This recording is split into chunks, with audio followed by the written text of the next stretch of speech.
अस्सलाम वालेकुम। प्रोग्राम सियासी लोग के साथ मैं हूं उज़मा खान रूमी। नाज़रीन, पीटीआई एहतजाज के मामले पर इस वक्त डिवाइडेड नज़र आ रही है, क्योंकि जो उमर अयूब साहब हैं उनकी तरफ से तो ये कहा गया है कि एहतजाज का मकसद पीटीआई की रिहाई है, कारकुनान की रिहाई है और आइन और कानून की बालादस्ती है। लेकिन दूसरी तरफ बहुत से सीनियर पीटीआई रहनुमा इमरान खान के 24 नवंबर के एहतजाज के ऐलान से नाखुश नज़र आ रहे हैं। नाम जाहिर ना करने की शर्त पर कुछ सीनियर रहनुमाओं की तरफ से ये बताया जा रहा है कि हम लोग एक और कोशिश करेंगे ताकि इमरान खान को एहतजाज की कॉल वापस लेने का मशवरा दिया जा सके। क्यों ये मशवरा देना चाह रहे हैं सीनियर रहनुमा? क्या वो इस वक्त माहौल नहीं देख रहे साजगार एक एहतजाजी तहरीक के लिए, या कुछ और मसाइल हैं? इस पर हम बात करेंगे। दूसरी तरफ बिलावल भुट्टो जरदारी ने हुकूमत से कुछ शिकायत का आगाज़ कर दिया है और अब थोड़ा सा खुल्लम खुल्ला शिकायत का आगाज़ किया है। क्या ये कुछ इंडिकेट करता है और क्या इसका पीटीआई के एहतजाज की तारीख के साथ जो है कोई ताल्लुक बनाया जा सकता है या ताल्लुक हो सकता है? इस पे हम बात करेंगे। हमारे साथ इस वक्त मौजूद हैं, स्टूडियो में तशरीफ़ रखते हैं सीनियर तजियाकार सहाफ़ी हैं मियां सैफुर रहमान साहब। हमें स्काइप लाइन पर ज्वाइन कर रही हैं सीनियर तजियाकार आसमा वदूद साहिबा, और ब्रिगेडियर फ़ारूक हमीद साहब हमें ज्वाइन करें। आप सबको प्रोग्राम में मैं खुशामदीद कहूँगी। सैफुर रहमान साहब, सबसे पहले तो हम पीटीआई को थोड़ा सा डिस्कस कर लेते हैं कि जो पीटीआई है, एक मरतबा फिर हमें नज़र ये आ रहा है कि अगर कि एक तरफ तो ऐलान अलीमा खान साहिबा ने अगर कह दिया, कोई और कहता तो कुछ और रीज़न दी जा सकती थी या कुछ डाउट किया जा सकता था, लेकिन अलीमा खान साहिबा ने खुद ये कहा कि इमरान खान ने एहतजाज की कॉल दी है। 24 नवंबर की डेट पर ये कंसेंसस हुआ वकला का भी और अलीमा खान साहिबा का भी, लेकिन सीनियर रहनुमा ये एहतजाज नहीं करना चाह रहे। इसके पीछे क्या वजूहात हैं? क्योंकि पिछले चंद प्रोग्राम्स में हमारे साथ जो पीटीआई के रहनुमा हैं वो मौजूद थे और उनसे हमने ये पूछने की कोशिश की कि ये डिवीजन क्यों है, तो वो इस डिवीजन से इनकारी हैं। देखिए, इसके 2-3-4 अवामिल एंड फैक्टर्स अंडरलाइंग जो हैं वो हमें डिस्कस करने पड़ेंगे। कोई भी चीज़ देखें, एहतजाज भी होता है ना जी, वो बाज़ औक़ात मोमेंटम पकड़ता है। बाज़ औक़ात इसमें कुछ मसाइल भी हो जाते हैं दरमियान में।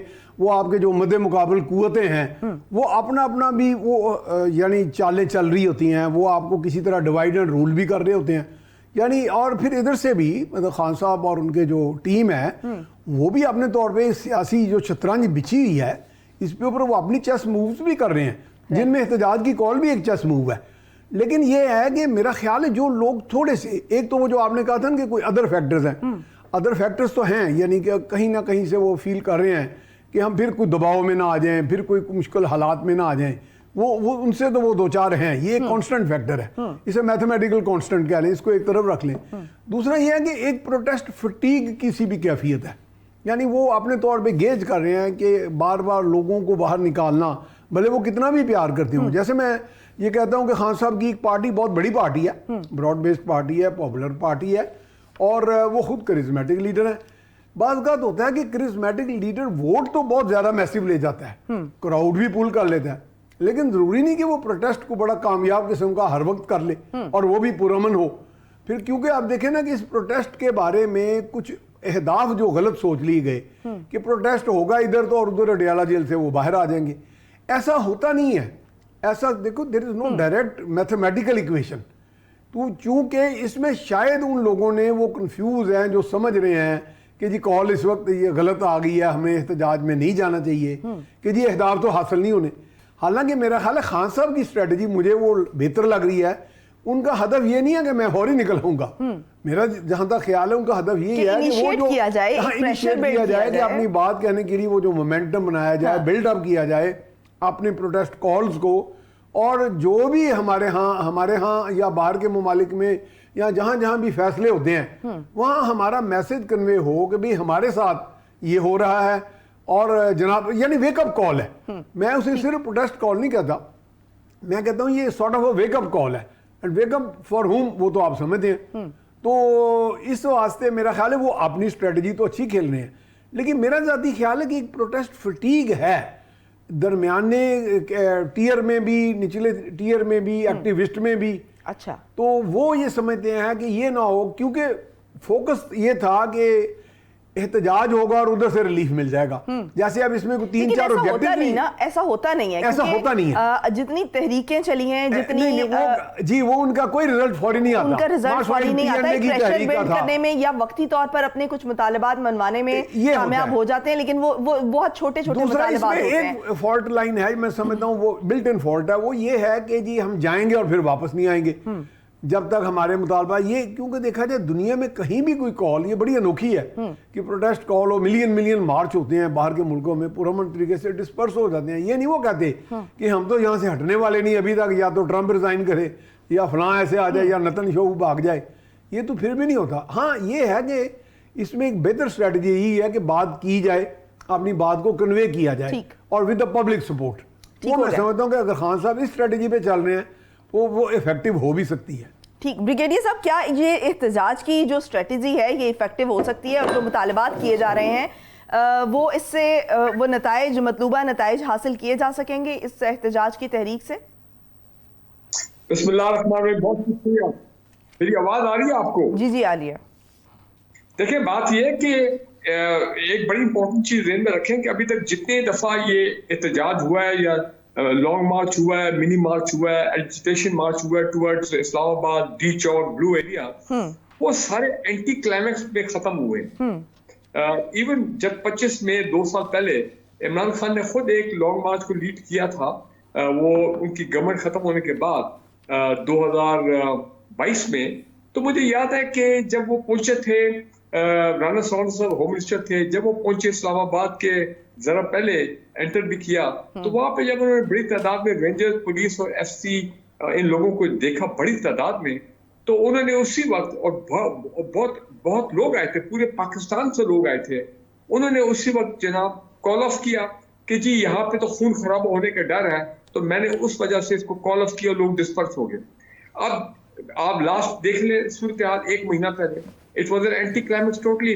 कैसे गंडापुर साहब जनाब, वो जिस तरह के वो मुसलमान की तारीख में वो आते हैं, बड़े बड़े सिपा सलार जो है मुसलमानों की हुकूमत, मुसलमान दौर में घोड़े पे बैठ के, ठीक है ना जी, वो भी आए और उसके बाद उन्होंने पड़ाव डाला इस्लामाबाद से बाहर कोई तकरीबन चंद मील दूर, और लोगों ने कहा लो जी, और वाकई बड़े लोग आए थे बहुत तादाद में, तो लोगों ने कहा कुछ हो जाएगा, तब गड़बड़ ना हो जाए, बहुत खदशात थे। लेकिन वो फिर उनके कुछ लोग डी चौक तक पहुंच गए और वो गायब हो गए।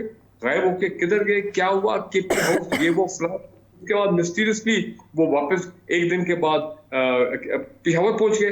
तो फिर एक एंटी क्लाइमेक्स हो गया। अब देखें, लोग कराची से आ रहे हैं, लोग बलूचिस्तान से आ रहे हैं, आजाद कश्मीर से आ रहे हैं, गिलगित बल्तिस्तान से आ रहे हैं, और वो देखते हैं कि हमारी इतनी मेहनत है, हमने इतना वहां पे इतना एफर्ट किया है, ट्रैवल किया है, तकलीफें रास्ते में बर्दाश्त की है। आपने वो वीडियो देखी होगी कि लोग जो दरिया है उनको अबूर कर रहे हैं नी डीप वाटर में, कि किसी तरह क्योंकि मोटरवे ब्लॉक थे तो वो बाईपास करके इस्लामाबाद की तरफ पहुंचे, मेन मोटरवे पे ये केपी के जो लोग थे। तो देखिए, एक अभी जो मियां सैफुर मार्सन ने लफ्ज इस्तेमाल किया, वो है वर्कर्स फटीग। मैं कहता हूं कि ये जो उनकी तहरीक है एक फटीग मोड में मुझे नजर आ रही है, और जिसमें मुझे नहीं ख्याल है, आई डोंट थिंक कि बेशक अलीमा खान बोले, ठीक है वो उनकी बहन है, जारी बात है, वो इमोशनल है, और के लोग जो है बड़ी तादाद में निकलेंगे, लेकिन इंपॉर्टेंट चीज ये है कि जो लीडरशिप है उनकी लीडरशिप में एक डिवीजन नजर आती है। उनके लीडरशिप में एक दूसरे पे जो मिसट्रस्ट है या शकूक के शुबाब है कि पता नहीं इनमें से कौन कॉम्प्रोमाइज है, कौन कॉम्प्रोमाइज नहीं है, कौन जाली है, कौन असली है। और पिछले कुछ लॉन्ग जो ऐसी मार्चेज हुई हैं उसमें इनके बड़े टॉप लीडर गायब थे। बिल्कुल हम नोट कर रहे थे कि भाई वो लीडर किधर है, चाहे वो केपी के हो, चाहे वो पंजाब के हो, they were mysteriously missing. Why were they missing? इसका मतलब ये है कि something is not right in the top leadership of the PM of the PTI. So लिहाजा ये तमाम फैक्टर देख के, और जहाँ तक हुकूमत का ताल्लुक है वो तो बिल्कुल उनके तो मेरे ख्याल SOP जो है वो बिल्कुल रेडी है। उन्होंने FC पुलिस रेंजर्स बड़ी तादाद में, हजारों की तादाद में उनको डिप्लॉय करेंगे, वो इस्लामाबाद को सील कर देंगे। वो फिर जाहिर बात है टीयर गैस शेलिंग भी होगी, लड़ाई भी होगी अगर वो डी चौक तक कुछ लोग आ जाते हैं। लेकिन एंड में शाम को आपको ये पता लगेगा कि जी वो जो रूल ऑफ लॉ है वो इस्टेब्लिश कर दिया गया है, और कानून नाफिज करने वाले इदारों ने उन्होंने पूरा कंट्रोल टेक ओवर कर लिया है अपना डी चौक, ये ब्लू एरिया के डी चौक का, और जनाब अमन बहाल हो गया है और सब लोग जो है वो मुंतशिर हो गए। तो बात खत्म होगी बात। और ये बाकी जो लीडर जो है इस दफा पता नहीं कितने आते हैं कितने नहीं आते। तो आज भी द न्यूज अखबार की फ्रंट पेज की ये खबर थी जो जिसका भी आपने जिक्र भी किया कि इनके काफी टॉप लीडर जो है वो गालिबन इमरान खान को बता रहे हैं कि सर ये ठीक हो गया ब्रिगेडियर साहब, अब मुझे एक ब्रेक का कहा जा रहा है, इमरजेंसी में ब्रेक, एक छोटी सी ब्रेक के बाद जरूर।